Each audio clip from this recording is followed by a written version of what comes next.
Channel बी प्रस्तुत आरोग्य मंत्रमध्ये आपल्या सर्वांचं मनपूर्वक स्वागत। रंगनाथ हॉस्पिटल कोल्हापूर आणि गोकुळ IVF सेंटरचे संचालक डॉक्टर प्रवीण हेंद्रे आता आपल्यासोबत आहेत। डॉक्टर नमस्ते। मागच्या आठवड्यात पण आपण काही लोकांचे प्रश्न घेतलेले होते आणि या आठवड्यामध्ये सुद्धा आपण काही लोकांचे प्रश्न घेणार आहोत।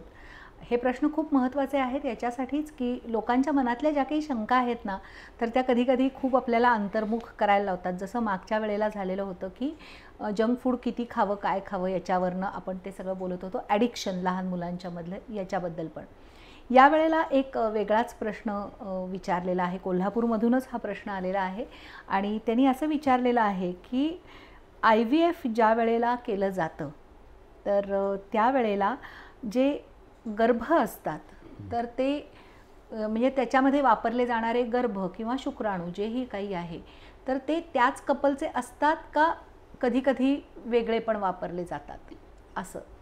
नाही म्हणजे मला हा प्रश्न बेसिकली फारसा नीट कळलेला नाहीये, पण गर्भ तेच असतात, गॅमेट्स ज्याला आपण म्हणूया ते त्याच कपलचे असतात का? तुम्हाला सांगतो त्याचं काय माहिती आहे का की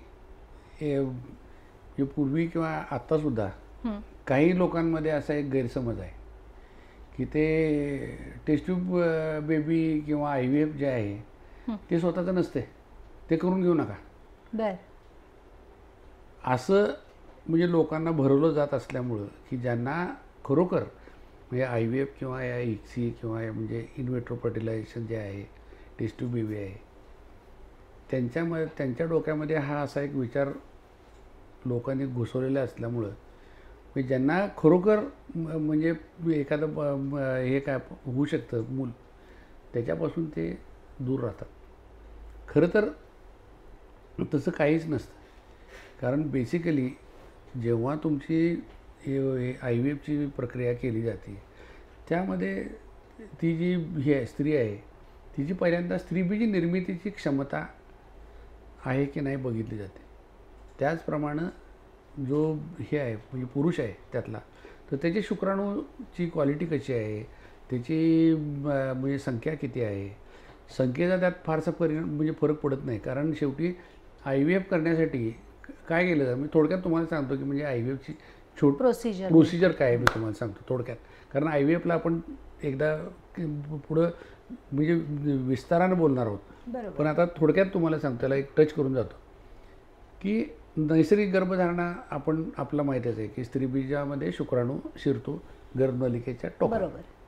तर ती प्रक्रिया जी आहे ती आपल्याला लॅबोरेटरीमध्ये करायची। तर लॅबोरेटरीमध्ये कशी करणार, तर IVFमध्ये शुक्राणूच्या संख्येचा एवढा म्हणजे प्रश्न येत नाही, कारण काय माहिती आहे का IVF म्हणजे मेल फॅक्टरमध्ये जे आहे तर त्यांची जेव्हा म्हणजे शुक्राणूची संख्या कमी असते पण ते चपळ आहे म्हणजे ते म्हणजे त्यांच्यामध्ये लाईफ असलं पाहिजे। बरोबर। आता स्त्रीबीज जे आहेत एक किंवा दोन स्त्रीबीज घेऊन गर्भधारणा काय करता येत नाही। शुक्राणू जे आहे तुम्ही डबीमध्ये काढू शकता, त्यातनं म्हणजे वीर्य दिलं की त्याच्यामध्ये शुक्राणू जे काही चपळ आहेत चांगल्या क्वालिटीचे आहेत हे मायक्रोस्कोप खाली जो एम्ब्रियोलॉजिस्ट आहे हा शोधतो आणि तो घेऊन तो त्या स्त्रीबीजामध्ये म्हणजे इंजेक्ट करतो। इतक्या इझिली जे शुक्राणू बाहेर आपल्याला मिळू शकतात, वीर्य मिळू शकतं, तसं स्त्रीबीज मिळू शकत नाहीत। तर त्याला स्त्रीबीजाची प्रक्रिया अशी आहे की कमीत कमी एक 7 ते 8 किंवा 10 एवढे तरी स्त्रीबीज असली पाहिजेत आणि ती स्त्रीबीज तयार करण्यासाठी मग ते हॉर्मोन्स दिले जातात। म्हणजे सुरुवातीला मासिक पाळीच्या दुसऱ्या दिवशीपासून तिसऱ्या दिवशीपासून हे सुरू करून म्हणजे दररोज इंजेक्शन्स देऊन हॉर्मोन्स द्यायचे ते आणि ते हॉर्मोन्स देऊन साधारण 10 दिवस इंजेक्शन दिले जातात। 10व्या दिवशी मग त्याला रप्चर दिलं जातं की रप्चर दिल्यानंतर बरोबर 34 तासानंतर ओम पिकअप म्हणजे हे भूल देऊन स्त्रीला भूल देऊन तिच्या जनन मार्गावाटे निडर टाकून मग तुम्हाला ती स्त्रीबीजे सगळी एकत्र केली जातात। मग ती एकत्र केल्यानंतर त्याच्या बाजूच्या सगळ्या सेल्स काढून ते स्त्रीबीज जे आहे हे पेटी डिशमध्ये घेतलं जातं आणि त्यानंतर त्या ज्या ICSI मशीनमध्ये हे एकत्रित केलं जातं।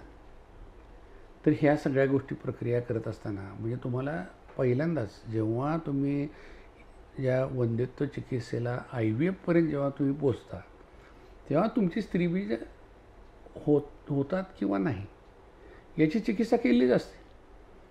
तुमची स्त्रीबीज घ्यायची असतात म्हणून तुम्हालाच इंजेक्शन दिले असतात. बरोबर. मग तुमची स्त्रीबीज असतात, तुमचीच हे काय म्हणताला तुम्हाला इंजेक्शन दिले असतात, तुमची स्त्रीबीज घेतलेली असतात. दुसरी गोष्ट म्हणजे शुक्राणू जे आहेत, शुक्राणूची संख्या जरी कमी असली तरी आता समजा 10 स्त्रीबीजे आपल्याला मिळाली तर 10 स्त्रीबीजामध्ये घालायला शुक्राणू किती लागतात. हे आपण जी काय संख्या मोजतो, नॉर्मल शुक्राणूची संख्या जी आहे ते 2 कोटी शुक्राणू एका मिलीमध्ये. मग त्या समजा जरी त्याचा काउंट 1 मिलियन म्हणजे 10 लाख जरी असला तरी त्यामध्ये या 10 स्त्रीबीजामध्ये इंजेक्ट करण्यापुरते शुक्राणू मिळतातच.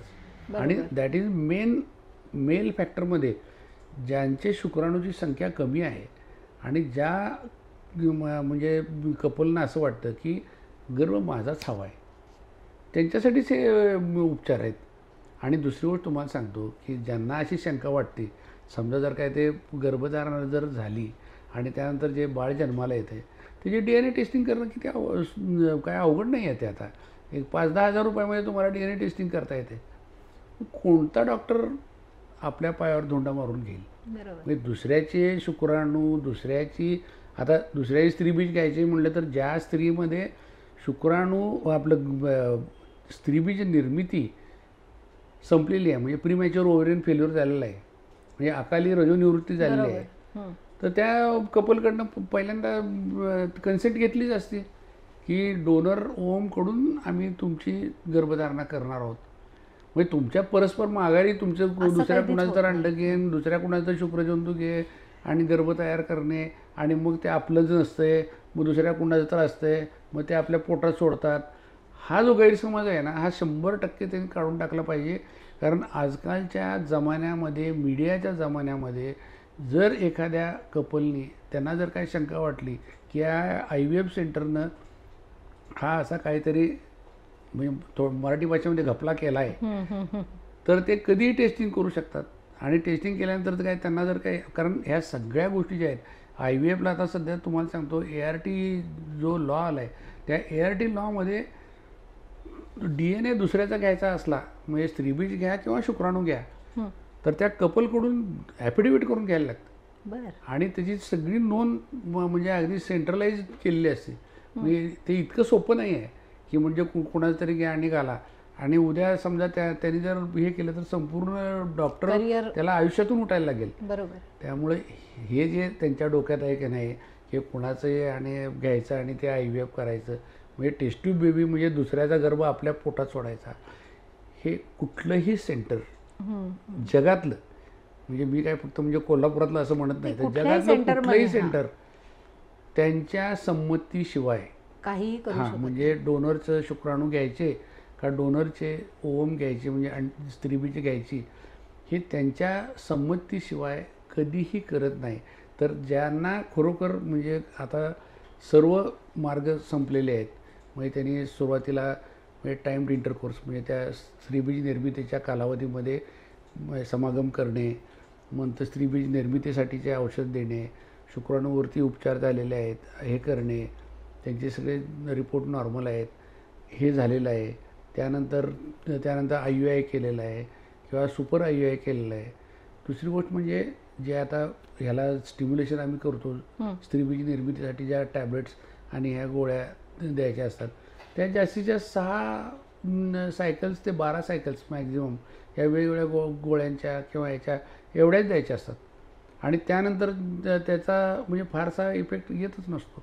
मग त्यानंतर तुम्ही पुढच्या स्टेपला जायला पाहिजे म्हणजे IUI करायचं, सुपर IUI करायचं म्हणजे कंट्रोल हायपर स्टिम्युलेशन करून जास्ती अंडी तयार करून त्याच्यावरती हे करायचं काय म्हणतात त्याला IUI करायचं. ह्या सगळ्या गोष्टी करूनसुद्धा आता बऱ्याच जणांना तुम्हाला सांगतो IUI आणि IVF याच्यामध्ये फार गफलत करतात. ते सुद्धा मी तुम्हाला सांगणार आहे. IUI म्हणजे काय आणि IVF म्हणजे काय, तर ज्यांच्या डोक्यामध्ये ह्या असा काहीतरी गैरसमज आहे की टेस्ट ट्यूब केली किंवा IVF केलं म्हणजे आमचं बाळ नसताना दुसरं बाळ दुसऱ्याचंच बाळ हां, आमच्या म्हणजे पोटात सोडलेलं आहे असं होत नाही आणि ते होणं शक्य नाही, कारण तुमच्या कन्सेंटशिवाय यातली कुठलीही गोष्ट होऊ शकत नाही. बरोबर. आणि कायदा तर आहेच आहे, पण कुठलाही डॉक्टर ही अशी रिस्क घेऊ शकत नाही. तर ते जे काय त्यांच्या डोक्यात आहे ना, ते आता त्यांनी विसरून जायला पाहिजे. नक्कीच. मला असं वाटतंय की हा एक अत्यंत महत्त्वाचा विषय सरांनी सांगितलेला आहे, की जर का कुणाच्या मनात अशी शंका असेल की IVF करणं म्हणजे इतर कुणाचे तरी स्पर्म्स वापरणं, इतर कुणाचं तरी ओव्हरीज वापरणं आणि ओवम वापरणं, होय. तर तसं कधीही कुठेही होत नाही. तर त्या कपल्सनी, त्या जोडप्यानी अगदी निश्चिंत मनानं कुठल्याही IVF सेंटरमध्ये जावं काहीच प्रॉब्लेम आणि त्यांनी जर का त्यांना इश्यू हवा असेल तर त्याची ट्रीटमेंट घ्यायला म्हणजे काहीच हरकत नाही. त्या स्टेजला त्यांचं हां. वंध्यत्व हे उपचार पोचले पोचले असतील असतील नाहीतर तर लगेच नाही. लगेच नाही.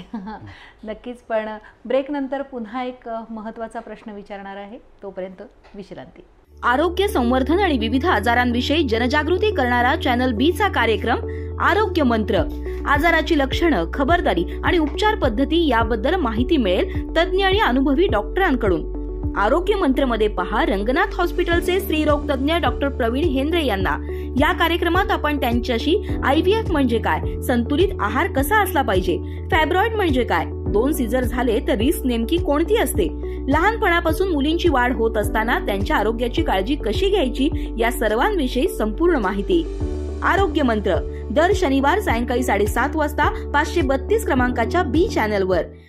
ब्रेक नंतर पुन्हा एकदा आपल्या सर्वांचं मनपूर्वक स्वागत आरोग्य मंत्रमध्ये.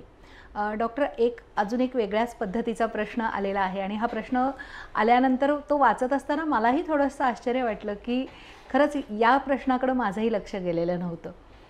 त्यांनी असं विचारलेलं आहे की आत्तापर्यंत त्यांच्या 5-6 दर महिन्याला सोनोग्राफी जेव्हा होत गेलेली आहे, तर प्रत्येक वेळेला डिलिव्हरीची डेट त्यांची वेगळी वेगळी आलेली आहे, असं का? नाही, आता तुम्हाला म्हणजे सांगतो. एक्सपेक्टिंग डेट ज्याला आपण म्हणतो की होय, एक्सपेक्टेड डेट ऑफ हां. डिलिव्हरी EDD म्हणजे बाळंतपणाची संभाव्यता आहे. हां हां ती प्रत्येक वेळेला वेगळी आलेली आहे. नाही, आता बेसिक सांगतो तुम्हाला की म्हणजे जो कालावधी आहे, गर्भधारणेचा कालावधी आहे, हे 40 आठवड्याचा आपण धरतो, म्हणजे 280 दिवस. बरोबर. शेवटच्या रेग्युलर मासिक पाळी येणाऱ्या 28 दिवसाच्या स्त्रीच्या शेवटच्या मासिक पाळीपासून डिलिव्हरीची तारीख 40 आठवडे, हे फुल टर्म. हे आपण असं म्हणजे हे हा म्हणजे पूर्ण 9 कालावधीच आहे. महिने 9 दिवस जे आपण 9 म्हणतो महिने ते 7 दिवस 7 म्हणजे दिवस 9 आपल्या दिवस. ह्याच्या कॅलेंडरप्रमाणे. बरोबर. ते मराठी कॅलेंडरप्रमाणे 9 महिने 9 दिवस वगैरे. पण आम्ही जे आहे ना, तुम्हाला सांगतो, महिने कधी आठवड्याप्रमाणे हां, काउंट आठवड्याप्रमाणे. करतात. ओके. म्हणजे आता पहिल्या, कारण कसं आहे की एका महिन्यामध्ये 4.5 आठवडे असतात. फक्त फेब्रुवारी महिन्यामध्येच फक्त 4 आठवडे असतात. बरोबर. बाकी 4.5, 4.25 असे म्हणजे वेगवेगळे. 31 बरोबर. दिवसाचा आला की कमी, 30 जास्ती, 30 दिवसाचा आला की कमी. हे असे असल्यामुळं की त्याचा कालावधी जो काय मोजला जातो म्हणजे स्त्रीरोग चिकित्सेमध्ये, हा आठवड्यावर मोजला जातो. अच्छा. तर आपला आपण जे हे आहे गर्भधारणेचा जो काय हा कालावधी आहे 3 भागामध्ये म्हणजे डिवाईड केलेला आहे. First trimester, second trimester, third trimester. First trimester हे 13 आठवड्यापर्यंत, 0 to 13. पुढचा जो आहे ते 14व्या आठवड्यापासून 27 आठवड्यापर्यंत. आणि शेवटचं ट्रायमिस्टर जे आहे ते 28 आठवड्यापासून ते 40 आठवड्यापर्यंत. अच्छा. तर ही जी गफलत होती की नाही, तुम्हाला सांगतो त्याचं कारण असं आहे की सुरुवातीचे जे पहिले 3 महिने आहेत, ह्या 3 महिन्यामध्ये शेवटी तुमच्या बर्थ वेट जे आहे हे बऱ्याच गोष्टीवर अवलंबून आहे. म्हणजे त्या स्त्रीचा म्हणजे गरोदरपणातला आहार याच्यावर तर जास्तीत जास्त अवलंबून आहेच आहे. पण त्यापेक्षा जेनेटिक, म्हणजे समजा आता एखाद्या कपल्सचं म्हणजे त्यांचं हे आहे शरीरयष्टी, म्हणजे एखादा म्हणजे 6 फुटाचा आहे, धिप्पाड आहे, स्त्री पण ती म्हणजे 5 फूट 7 इंच 8 इंच आहे, तर त्याचं जे काय बाळ आहे जन्मतात ते मोठंच असणार आहे. म्हणजे 3.5 किलो 4 किलो असं असणार आहे. बरोबर. आणि एखादी म्हणजे शरीरयष्टी जिची लहान आहे की समजा 31 आहे, 35 किलो 40 किलोची स्त्री आहे, उंची पण काय तर 4 फूट 4.5 10 इंच या दरम्यान म्हणजे कमी आहे. नवरा पण तेवढाच आहे. तर त्याचं बाळसुद्धा म्हणजे कॉन्स्टिट्युशनली ते बाळसुद्धा 2.5 किलो 2.25 किलो या दरम्यानच ते होणार असतं.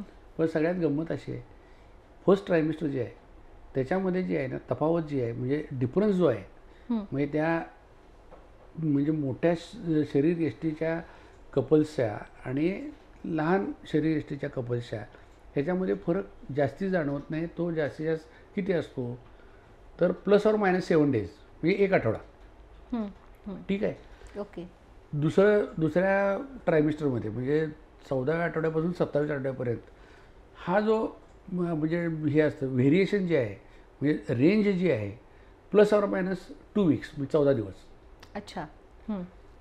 थर्ड ट्रायमिस्टरमध्ये हीच गोष्ट जी आहे ती ±3 वीक्स असते.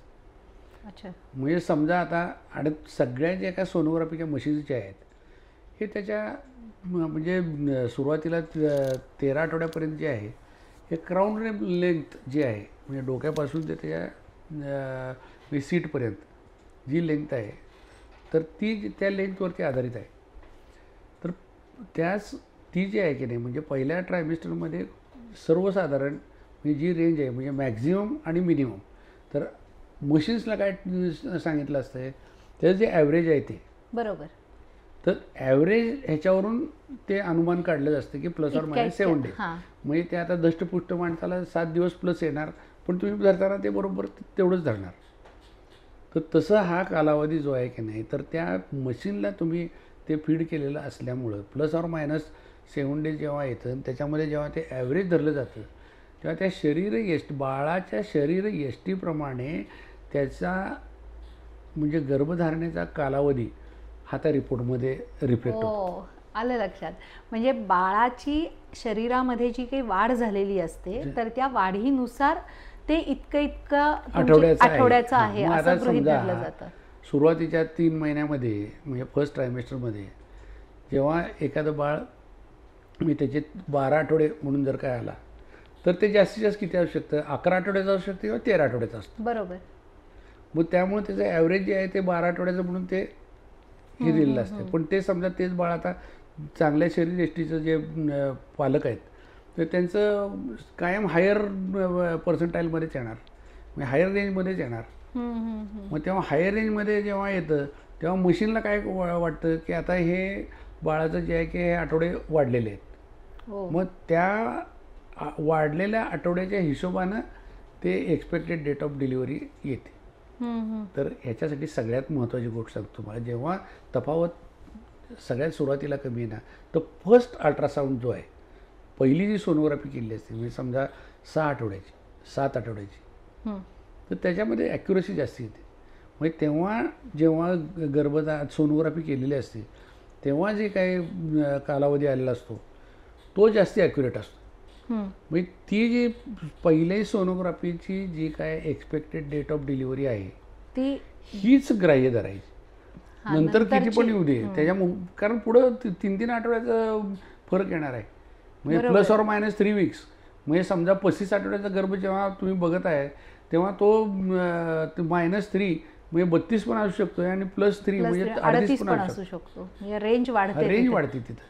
मग त्यामुळं सुरुवातीला जे आहे की म्हणजे 7 आठवड्याला वगैरे जे आहे तर तेव्हा तुम्ही त्या आता आम्हाला सुद्धा सोनोग्राफीमध्ये असं सांगितलं असतं जर तो फरक तिच्या मासिक पाळीच्या कालावधीप्रमाणे 6 आठवड्याचा आहे आणि तो तुम्हाला 5 आठवड्याचा किंवा 7 आठवड्याचा जर दिसत असेल तर त्याला 6 आठवड्याचंच म्हणायचं. म्हणजे जर फरक जर काय फक्त ±7 दिवसाचा असेल तर पण हा जर फरक 7 दिवसापेक्षा जर जास्ती असेल तर मग तुम्हाला you have to assign new expected date म्हणजे त्याप्रमाणे.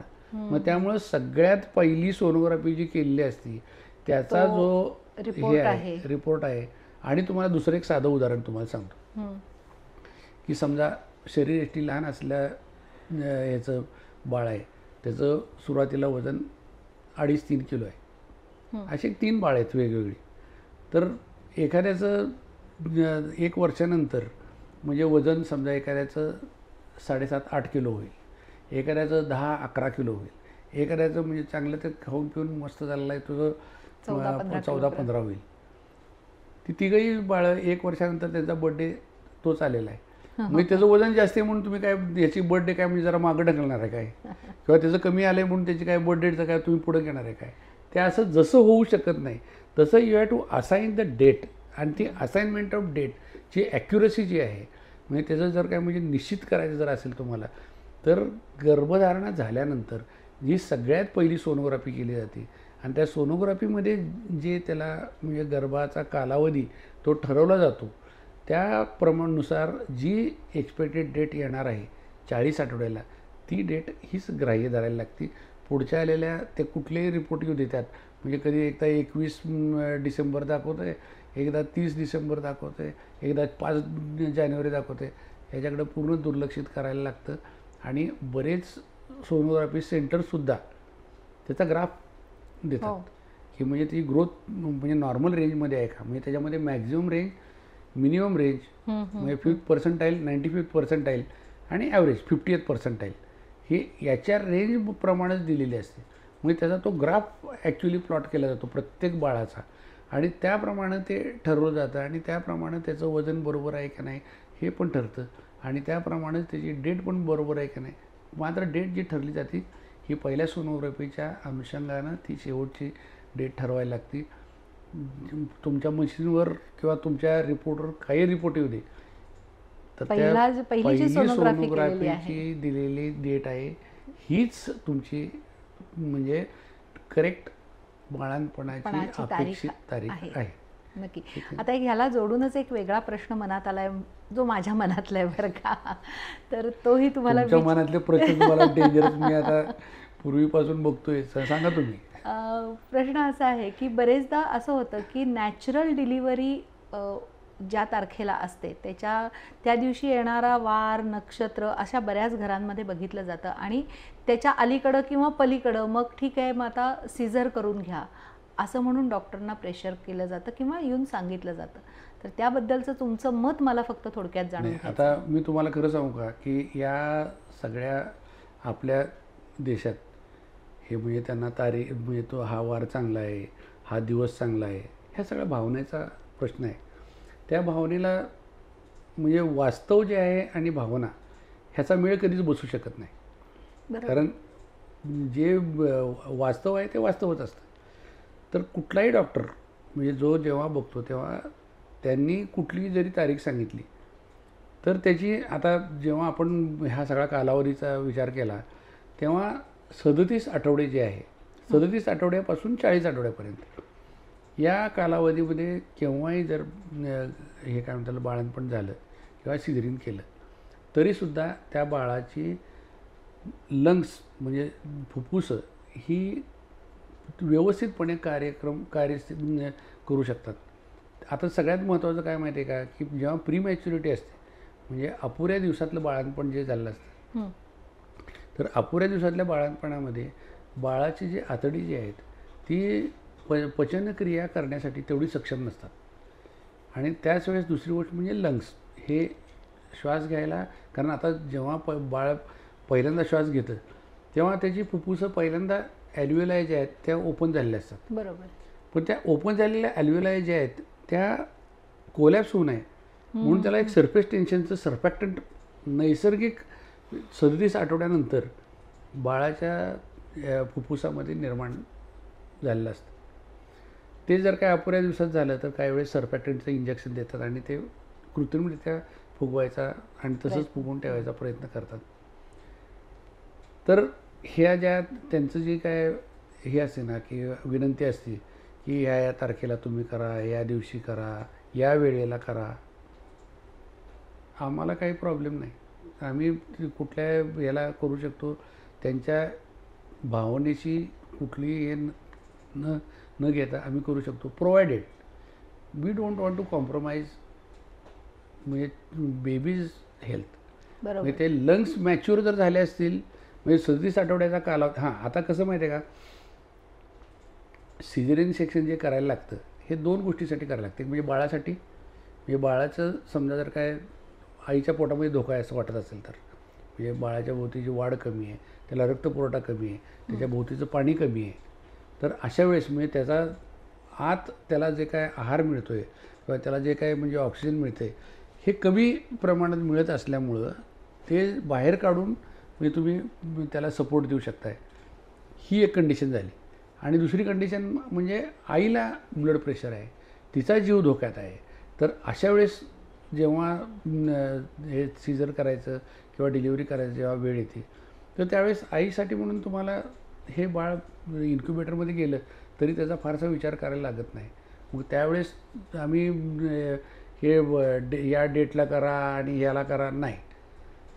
बाळाची आणि आईची हेल्थचा दोघांचाही विचार करून ती जर कॉम्प्रोमाइज होत नसेल तर मग त्यांच्या म्हणजे इच्छेला किंवा त्यांच्या जे काही रिक्वेस्ट आहे त्याला आम्ही न्याय देऊ शकतो. पण फक्त हाच दिवस चांगला आहे आणि आमचं बाळ तुम्ही डिलिव्हरी करा हे काय ते त्यांचं जे काही म्हणणं आहे हे आम्ही कधीही त्याला मानत नाही आम्ही त्याला भिकच घालत नाही घालत. कारण शेवटी तुम्हाला सांगतोय काय माहिती आहे की it is a question of life. शेवटी बाळ जेव्हा ते जर काय फुफ्फुस समजा जर काही एक्सपांड झालं नाही आणि ते तसं राहिलं नाही, त्याला हे RDS बसला तर ते बाळ हायपॉक्सिया होऊन त्याला पुढं त्याला म्हणजे गतिमंद होऊ शकते. तर फक्त तुमच्या इच्छे का तर किंवा या दिवस चांगला आहे आई आणि बाळाला काय म्हणजे कुठलंही इंडिकेशन नाही आणि करा नाही. जेव्हा सगळे म्हणजे पूर्तता झालेली आहे, 37 वीक्स झालेले आहेत, 37 वीक्स प्लस झालेले आहेत आणि त्यांना जर असं वाटत असेल की म्हणजे देर इज समथिंग इंडिकेशन म्हणजे असं मदरच्या साईडचं इंडिकेशन किंवा बाळाच्या साईडचं इंडिकेशन जर असेल तर मग त्यांच्या ज्या काही विनंती आहे त्यांची त्यांच्या अपेक्षा ज्या आहेत ह्या पूर्ण करायला कुठल्याही डॉक्टरांना काहीही प्रॉब्लेम येत नाही. अगदी रात्रीच्या 12 वाजता मला डिलिव्हरी कर म्हणून सांगितलं तरीसुद्धा सगळ्यांच्या यंत्रणा सक्षम आहेत, ते करू शकतात. फक्त सगळ्या गोष्टी म्हणजे त्याचं शेवटी बॅलन्स करूनच करायला लागतं. नक्कीच. आणि कुठलेही डॉक्टर हे असं काय ऐकत नाहीत. मीच काय कोणताही डॉक्टर गायनेकॉलॉजिस्ट हे असं ऐकणार नाही आणि पेशंटचा आणि बाळाचा जीव धोक्यात घालणार नाही. नक्कीच. आजपर्यंत म्हणजे मागचा आठवडा आणि हा आठवडा आपण लोकांच्याकडनं जे काही प्रश्न आलेले होते तर ते विचारलेले आहेत आणि त्याची समर्पक उत्तरंसुद्धा डॉक्टर तुम्ही दिलेली आहेत. वर्षाच्या शेवटचा हा एपिसोड आज खरं तर प्रसारित झाला असं आपण म्हणूया. या गेल्या 6 महिन्यामध्ये आपण खूप सारं ज्ञान मिळवलेलं आहे, पण पुढच्या वर्षामध्ये प्रवेश करत असताना याच संबंधी अजून थोडं सखोल ज्ञान मिळवायचा आपण प्रयत्न करणार आहोत. तेव्हा आजच्या भागात इथंच थांबूया, पण नवीन वर्षामध्ये पुन्हा एकदा भेटूया. नमस्ते.